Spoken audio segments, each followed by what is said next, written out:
Hey guys, it's your boy B2 here, and check this out. I'm going to show you an intro level of Black Desert Online. Finally, you can see I've made some levels. I'm level 58, which is pretty decent in the game. It's a good starting point for PvP and everything, and I'm going to run through the character as it is. This is a look of one of the major towns here. This is the town of Heidel, and I'm just kind of sitting near the ends and the cooking per zone. That little house down there at the bottom is my house where I do all my storage and cooking and everything. And so just a little bit about me. Like, I've played games like this since they were all text on a dial-up modem. Like, I love huge, massive multiplayer online games, and I really enjoyed Black Desert Online. So we're going to talk through a little bit of what the game is, what the game isn't, how it compares to other games like World of Warcraft. And so with Black Desert Online, there's no dungeons that you go into and load. The game loads as you travel, and so you'll notice, like, when you get into towns where there's a bunch of people on really high traffic days, like Sundays, you will lag into the towns a little bit and stutter and see that little guy down there to the left of my little Osiris symbol. He has just a gray outfit, but you can't really see who he is. When you get closer to them, they load in. I've got the view turned down just so I can record and not have that. Like, not everybody will have the same experience. So the first thing you'll notice is the name is the B3. I've got a B2, a B3, a B4, 5, 6, and 7. You can have, I believe, 7 or 8 different characters on here. And the name Sodium Influx is your actual family name. So if you want to play, you have a group of name that your characters fall under. So my group name is Sodium Influx, and all my characters will file in underneath that. What you see there, the is a title that you can select, and I'll go into the character screen in a second and show you all the titles and whatnot. And the top is, of course, your guild or your clan, and I'm gonna just really give an introductory level about a lot of stuff. It's not going to include any information or specifics, because I really want to show you guys a little bit about. So if we look into the actual information about your character by hitting the P button, you'll see that the family name is here, character name. You get to pick your horoscope. Your karma plays in. Like, if you PK a lot of people, your karma can go down. Your energy and contribution points. So energy is things you do, like you can chop down a tree for 1 energy. You can gather a plant for energy. You can what are some of the other ones? Gosh, there's actually, but you can gather sap with one of them. You can butcher animals with another one. You can tan them, which means you skin them and use their hides and stuff. There's a lot that you can do, and it all kind of falls underneath here, right? Gathering, processing, all that falls in, under the gathering. And so all those things will level you up to here, and I'm skilled 10. The next one is professional, and cooking I'm a pro 4. So you can see, like, these kind of equate to, if you played World of Warcraft, like alchemy and stuff like that. It's all relatively the same, right? Processing is, like, let's say I cut a tree down and I process it in this menu, which is if you hit your L button, you can process things through here. So if I put chopping, any wood in here, I could chop wood. Now, the first time you chop it, it's going to be a log and timber, and then it's going to go into, like, a plank, and then it's going to go into plywood. The more you process it down, and the more expensive it gets, because it takes multiple logs to make a plank, that sort of stuff. Usable scantlings out of just regular timber. Those are used for all different types of stuff, and I'm not going to get into that on this episode. I'm probably going to look at further on into some different episodes about that and talk about them in depth. So if we go back to that screen, you can see, like, your enhancements. This is where you have gear or scrolls or whatever. So I think I have a scroll in my inventory I can pop. So, like, let's say, no, I don't want to use any of those. Where's a luck one? I don't have a luck one. So anyway, you can use those, and you can boost these certain things in here. You can also boost, like, this is a 100% XP boost. It's on the weekends. The game does that automatically, so you want to take advantage of that on the weekends and play as much as you want to. These stats and resistance and everything, you can change those by putting on gems on the different ones. So this one, I have a casting speed +2. and a knockdown and bound resistance of +5. And if you look around the gear, all of them have different types of stuff put on there, and you can kind of customize the character how you want to enjoy playing. There's definitely right and wrong for doing certain things. Like if you want a PvP, you want to choose those gyms that get a lot of PvP action, right? So let me get back into that screen to finish it off.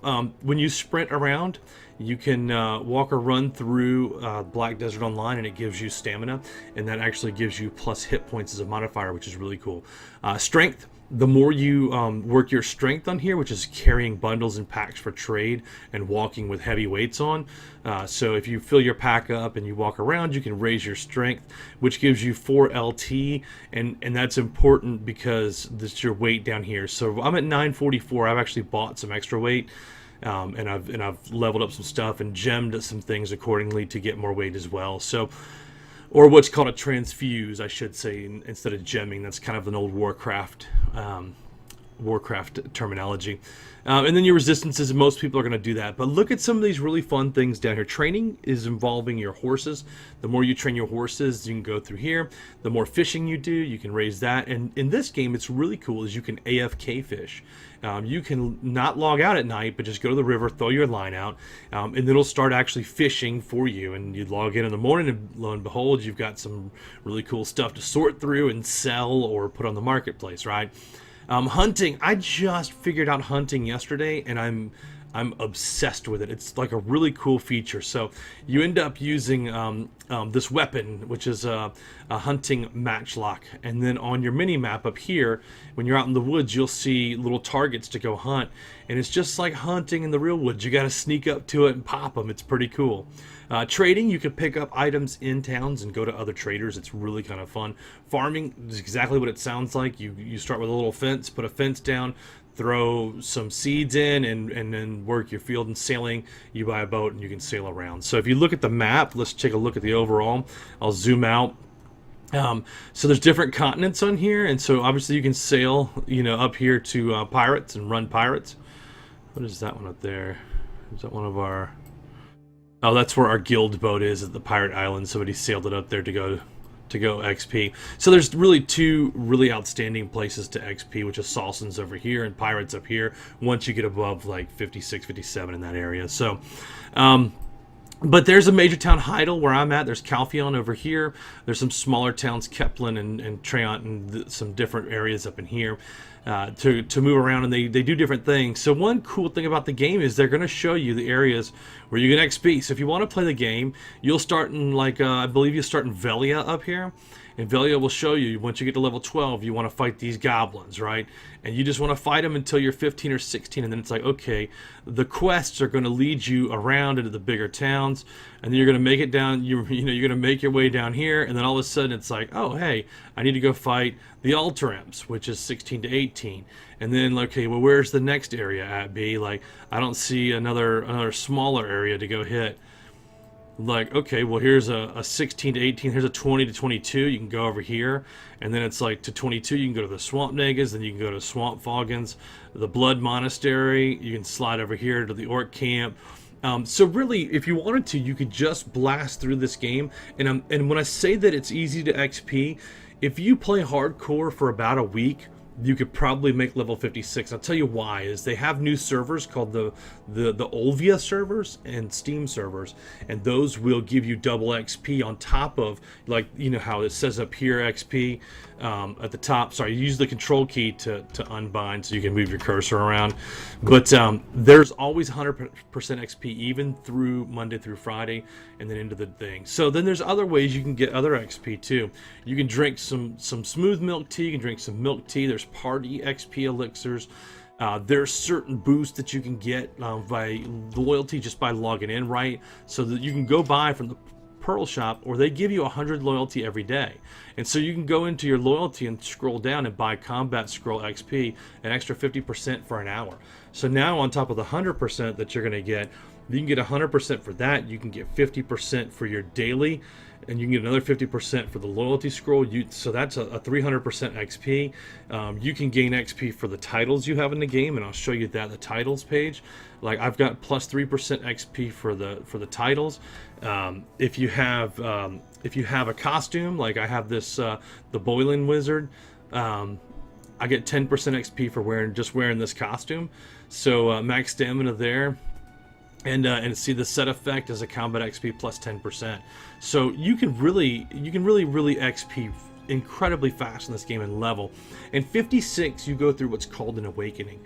And so I'm going to show you that. Like, so the regular wizard skills over here are the main stuff that you would level up with to 56. When you awaken, you get a whole new set of skills, and you can swap between those stances, right? So my guy here is boom, that's his awakened, and that's his unawakened with a staff. So and they're good for different things. Like if I'm in my awakened for the wizard, I can do buffs here. I can jump into the unawakened stance and do my other buff here. I can do a group heal, which is the healing lighthouse, so anybody around me gets a heal off the wizard. It's pretty cool. And so the wizard in this one is more of a support, high damage.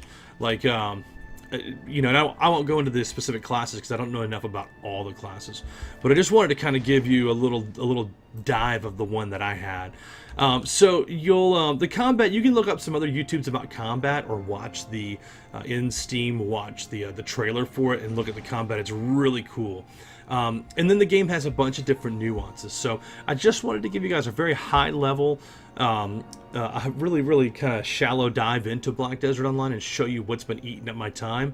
And then as the week progresses, we'll start keeping tabs on progress and stuff. So as it stands right now, I'm at let's see, I'm at 162 AP and 206 DP. So basically offense, defense. Think about it that way. These two numbers, your awakening AP, this determines your awakening AP. That determines your regular AP. So you do 141, and there's a 30% like of this will come back as damage on your awakening skills as well. So the higher this number is, the more your awakened damage you do. And I know that sounds confusing because you haven't really had a chance to look at it, but as we progress more into the game, I'll probably do a gear breakdown and show you how incredibly different the gear is on this. The gear you get at level 10 and 12 will be the gear you're using at level 60, minus if you start doing boss hunting and stuff like that for gear. So having said that, I'm going to go ahead and wrap up and get this put up for you guys. I hope you've enjoyed this first run at Black Desert Online, and I'm sure we'll be talking soon. See you guys.